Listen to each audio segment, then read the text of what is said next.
Hi everybody, I'm Melissa. Thanks so much for dialing into Cloud Mom. So I got a really interesting question from a mom in comment the other day. I'm going to read it to you guys and then I'm going to give my reaction and please give yours because it's one that I've never gotten before and I thought it was really great situation that we should all sort of weigh in on.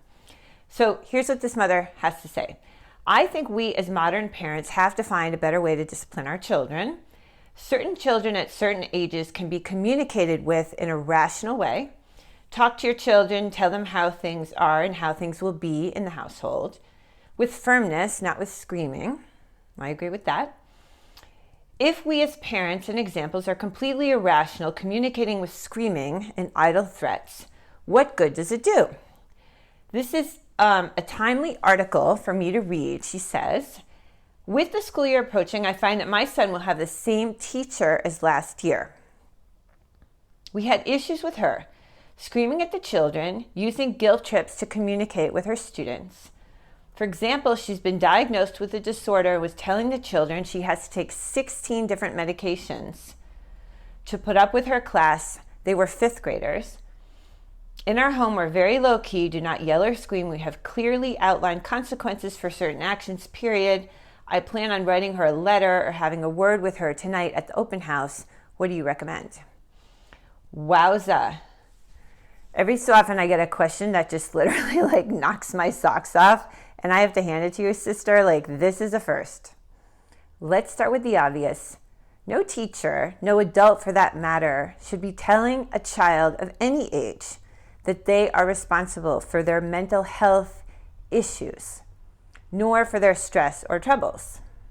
I'm the first to admit that having kids can be completely overwhelming and very stressful. We have some weekend mornings where I'm tearing my hair out. You know, the house is a total mess. The kids are fighting. They don't want to do their chores. They argue and fight with each other, sometimes physically fight over a basketball game or some other sort of game they're playing. And it's very easy to feel completely out of control and to want to yell and to want to scream and to want to do anything you can to control the situation. But you know what? This is not an effective way to teach your kids how to behave, and you're not modeling your behavior at all. In fact, you're doing exactly what you're telling your children not to do. And we've all been there. I have the deepest respect for our teachers. They can't just be scrolling Facebook all day. They have to be there, present, stimulating children, responding to their concerns, dealing with a multitude of personalities and different levels of sort of academic need. And it's a very challenging thing to do. They have to sort of find a way to make the students respect them, and they have to be tough and stand their ground, because otherwise the students will walk all over them, and that's not a really good way to run a classroom. However, I have to say, and for those of you who are teachers, please forgive me for opining on this, but I did want to respond to the question. Listening to what you've told me, I'm not even sure this person should be teaching. I think if a person is sort of screaming like that and saying those sorts of things to students, it's totally unacceptable. And I don't know how amenable she's going to be to having you speak to her, at a parents event or writing her a note.